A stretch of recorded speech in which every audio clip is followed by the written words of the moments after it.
Jour 1 sur 10 pour trouver le meilleur moteur de l'histoire automobile. Et aujourd'hui pour la première vidéo, on parle du V8. Le V8 est un moteur composé de 2 rangées de 4 cylindres disposés en V au-dessus du vilebrequin. Et le premier V8, il est français, puisque c'est Clément Ader qui l'engagea en 1903 sur une course Paris-Madrid. Mais l'histoire du V8, elle se poursuit plus tard aux US, avec Cadillac en 1915 qui produit son premier V8 dans la Type 51. Puis le vrai envol de ce moteur, il se fait en 1932 avec Ford, qui produit le Flathead en grande série et qui le rend beaucoup plus abordable. Et l'avantage du V8, c'est sa compacité. En effet, il fait la même longueur qu'un 4 cylindres en ligne, tout en ayant bien sûr le double de cylindres. Ainsi, le V8, il s'est démocratisé très vite et surtout aux États-Unis. Parmi les V8 américains les plus mythiques, on retrouve notamment le HEMI de chez Chrysler, le Chevrolet Small Block ou encore le Ford Windsor qui a notamment équipé la GT40.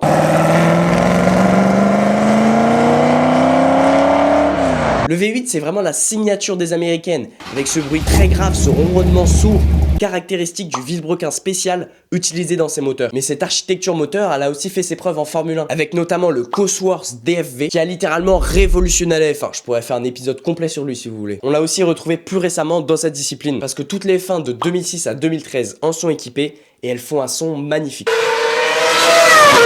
Le V8, il a aussi marqué énormément de constructeurs européens. On retrouve notamment le F106 et le F136 de chez Ferrari qui ont littéralement révolutionné la marque.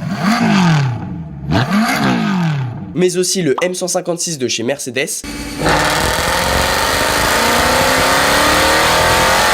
Le 4 litres 2 FSI d'Audi notamment qu'on retrouve dans la R8.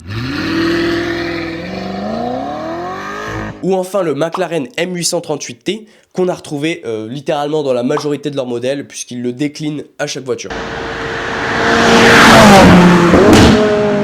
Il y en a tellement eu des V8 dans l'histoire, dans des marques complètement différentes, que c'est impossible de tous les citer. Et pour ceux qui n'ont pas vu la vidéo de présentation, je vais décortiquer dans cette série tous les moteurs qui ont marqué l'histoire de l'automobile, pour ensuite faire un vote sur mon compte et déterminer le meilleur moteur de l'histoire de l'automobile, même si bon, c'est un peu impossible, mais c'est le but. Donc abonne-toi pour pas rater ça.